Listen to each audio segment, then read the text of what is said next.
Good afternoon, everyone. It's always good to be back in Belgium, in Brussels, at the NATO headquarters, which has become almost a home away from home. But this week, these last 2 days, this has genuinely been a historic NATO meeting. Yesterday, on the 74th anniversary of the alliance, I accepted Finland's membership documents to join NATO. Finland is now our 31st ally. With this step, Finland is safer, NATO is stronger. We look forward to welcoming Sweden to NATO in the near future. Like Finland, it's militarily capable, it's a strong democracy, fully dedicated to upholding the commitments and values that underpin our alliance, including Article 5. At the NATO Leaders Summit last summer, the NATO allies agreed on a new strategy for the first time in a decade. Since then, including at this ministerial, we've been working to implement that strategy, making our alliance stronger, more resilient, better positioned for the future. We're building on the Wales Defence Investment Pledge to invest 2% of our GDP in defence. It is critical that we have the means to replenish stockpiles, to increase the readiness of our forces, to meet force generation commitments for NATO missions and operations, to keep pace with 21st century challenges. We're developing new partnerships, including in the Indo-Pacific. At this ministerial, we welcome the participation of Japan, Australia, South Korea, New Zealand, who share our vision of a free and open Indo-Pacific region, but also recognize that many of the challenges that we face are interconnected and global in nature. And of course, the alliance remains relentlessly focused on Russia's aggression against Ukraine. The NATO-Ukraine Commission met for the first time in 5 years with Foreign Minister Kuleba's participation to talk about ways that we can continue to help Ukraine in the weeks, the months, and indeed the years ahead. When the NATO foreign ministers last convened back in November of last year, President Putin was pursuing his new strategy to win his brutal war against Ukraine. Having suffered devastating setbacks on the battlefield, he tried to bomb and freeze Ukraine's civilian population into submission. He accelerated his campaign to weaponize energy against Ukraine's European partners so that they would decide that the costs of supporting the country were too high. And he continued to try to raise food and energy prices in some of the poorest countries in the world to manufacture a false choice between supporting Ukraine and making ends meet for their people. President Putin has failed, thanks to the remarkable courage and bravery of the Ukrainian people and unprecedented support from Ukraine's partners. Ukraine endures. More than 50 countries have been providing security assistance. Dozens of countries jumped in to help Ukraine defend and repair its energy grid in the face of Russia's onslaught. We've sustained and increased the pressure on Russia with unprecedented sanctions and export controls, which are having a dramatic and growing impact. The Kremlin's usable financial reserves are plummeting.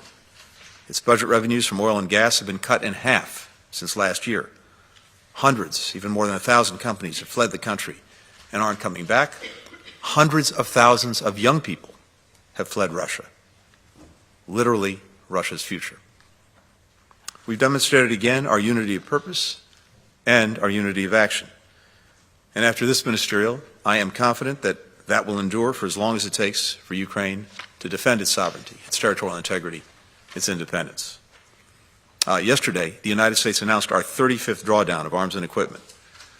That includes more ammunition for HIMARS, air defense interceptors, and artillery rounds, as well as anti-armor systems, small arms, heavy equipment transport vehicles, and maintenance support. These contributions will continue to enable Ukraine to protect civilian infrastructure from missile and drone attacks and to hold and retake Ukraine's territory.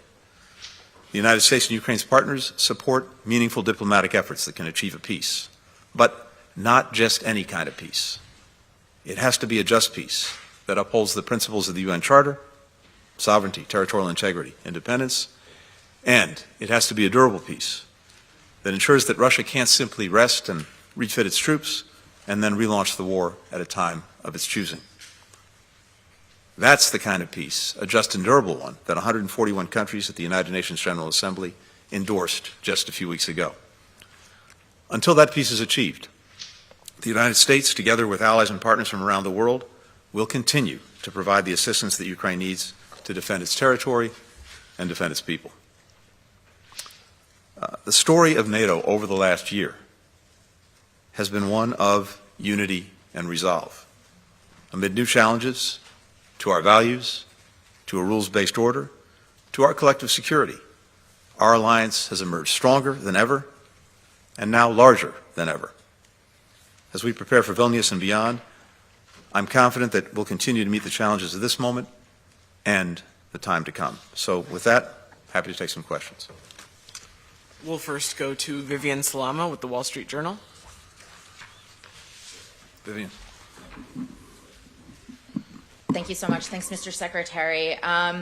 I want to ask you about my colleague, Evan Gorskevich, who as of today has been detained in Russia for the last week, sorry. It feels like a year. Do you anticipate that you will approve a designation of wrongfully detained for Evan, or do you need to wait however long it will take for the Russians to agree to grant him consular access for that to even happen? And secondly, prisoner swaps have occurred in recent years to bring a number of detained Americans home. Is there anyone that the Russians want or would be willing to exchange either for Evan or for Paul Whelan, who's also being held on espionage charges? And more broadly, are you concerned that there is a precedent being set now by our adversaries who are detaining Americans in the hope that maybe they would get some sort of prisoner swap in return? Thank you. Thanks very much, Vivian. First, and you've heard me say this before, from my perspective, from the department's perspective, there is no higher priority than the safety and security of American citizens around the world, and that includes those who may be wrongfully detained, held hostage, otherwise kept from coming home, being with their families. In Evan's case, we are working through the determination on wrongful detention, and there's a process to do that. And it's something that we're working through very deliberately, but expeditiously as well. And I'll let that process play out. In my own mind, there's no doubt that he's being wrongfully detained by Russia, which is exactly what I said to Foreign Minister Lavrov when I spoke to him over the weekend and insisted that Evan be released immediately. But I want to make sure that, as always, because there is a formal process that we go through it, and we will, and I expect that to be completed soon. More broadly, when it comes, first of all, to Paul Whelan, as I've also said, there's a proposal on the table that's been on the table for some months. Again, with Foreign Minister Lavrov, I reiterated that Russia should move on that proposal so that we can bring Paul home.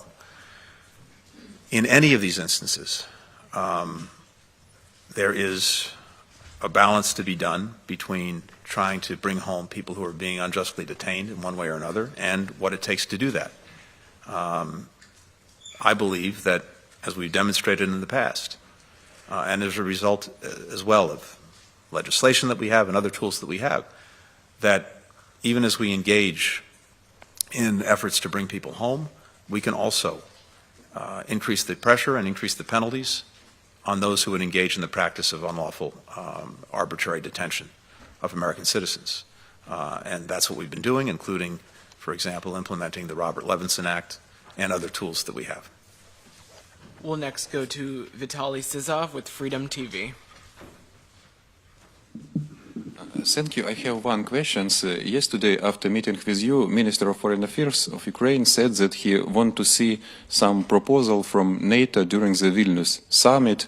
Today, Minister of Foreign Affairs of Estonia said that Ukraine should be provided with a roadmap of accession to NATO. What are your thoughts about this process? Which proposal could expect to get Ukraine during Vilnius summit? Thank you. Our focus right now is relentlessly on doing what needs to be done to help Ukraine defend itself against the Russian aggression, and indeed to help put it in a position to retake more of the territory that's been seized from it by Russia. That's our intense focus. We're also looking at what we can do over a longer period of time to build up Ukraine's capacity to deter aggression, to defend against aggression, and if necessary, again in the future, to defeat aggression. And a big part of that is bringing Ukraine up to NATO standards and to NATO interoperability.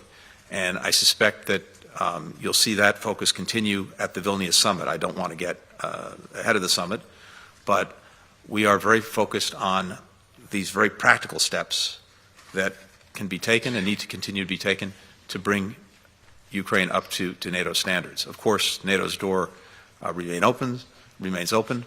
There's no change in that, but we have to be, in this moment, focused intensely on the weeks and months ahead, particularly as Ukraine prepares for a counteroffensive, again, to try to retake more of its territory, as well as work that needs to be done to continue to bring Ukraine up to NATO standards and NATO interoperability.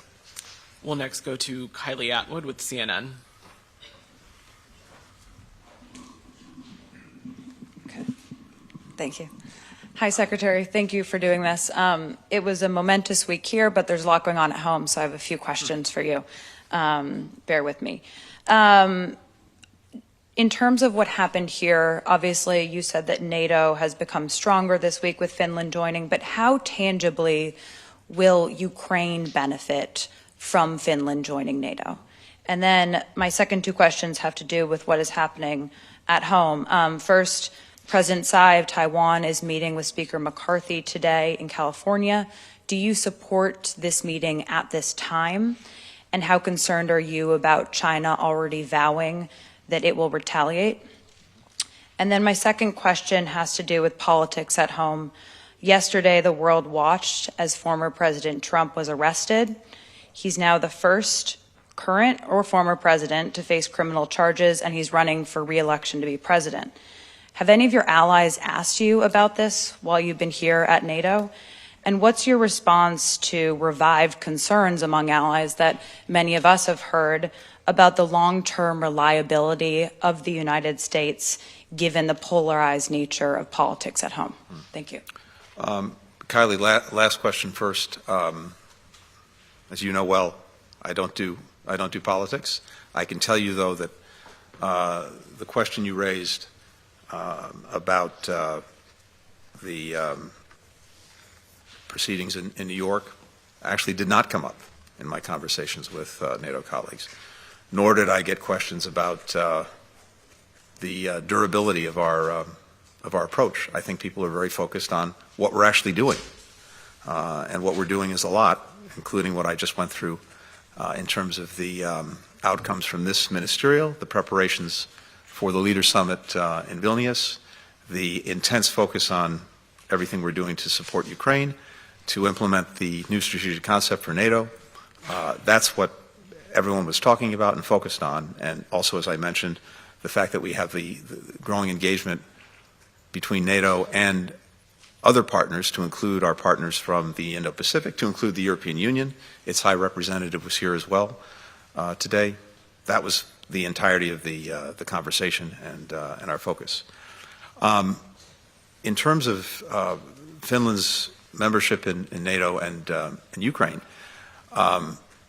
look, in the first instance, irrespective of that question, as I've detailed at some length, a big focus of our meetings here over the last day and a half was on Ukraine and the support that virtually every NATO member is providing individually, as well as the support that NATO institutionally is providing, both in the immediate and also looking toward the Vilnius summit. I mentioned a moment ago work that the alliance looks to do to help continue to bring Ukraine up to NATO standards, NATO interoperability. And I think that's something you'll see featured at the Leaders Summit. Finland's membership in NATO does two things. It, as I've said, makes Finland safer, because one of the things that resulted from Russia's aggression against Ukraine was deep and growing concern among a number of countries that they could be next. And that created what I think is truly a historic sea change in both Finland and Sweden seeking membership in NATO, and thus seeking to benefit from its Article 5 guarantees. So Finland now benefits from that. But Finland also makes the alliance as a whole stronger. And that's important in and of itself. I think it may have some additional benefits in the sense that to the extent Russia thinks about expanding or broadening its aggression, the deterrent that NATO poses to that has now become even stronger. NATO is a defensive alliance. It's not seeking to engage in conflict with Russia, but it's a defensive alliance that has to have a strong deterrent precisely because we want to make sure that countries think twice, think three times, and then don't engage in aggression. And I think Finland will, as membership in the alliance, adds to NATO's deterrent strength and, if necessary, its defensive strength. With regard to President Tsai's transit of the United States, I think the first thing to emphasize is that these transits by high-level Taiwanese authorities are nothing new. They're private, they're unofficial, but they've been going on for years, and President Tsai and her predecessors have done the same thing. In fact, every Taiwan president has transited the United States at one point or another. The meetings, the engagements that the president has also are very much in line with precedent. And similarly, our own approach to Taiwan has remained very consistent and unchanged, including our adherence to the One China policy, guided by the Taiwan Relations Act, 3 communiques, the 6 assurances, our opposition to any unilateral changes in the status quo by either side. So it's a long way of saying that, given that, Beijing should not use the transits as an excuse to take any actions, to ratchet up tensions, to further push at changing the status quo. And our objective remains the same, to have peace, to have stability across the Taiwan Strait, and to ensure that any differences that exist between mainland and Taiwan are resolved peacefully. Final question, Ricard Husu from YLE. Thanks for taking my question. A follow-up on Finland. How do you see that Finland will strengthen the alliance, and do you see that this decision to join can also strengthen the ties, bilateral ties between the US and Finland, for instance, in regard to a future defense cooperation agreement? Thank you. Thanks very much. Well, the bilateral ties between the United States and Finland are already extraordinarily strong. But I think Finland's membership in the alliance can, if it does anything, will only strengthen those ties, as well as Finland's ties to all the other members of NATO.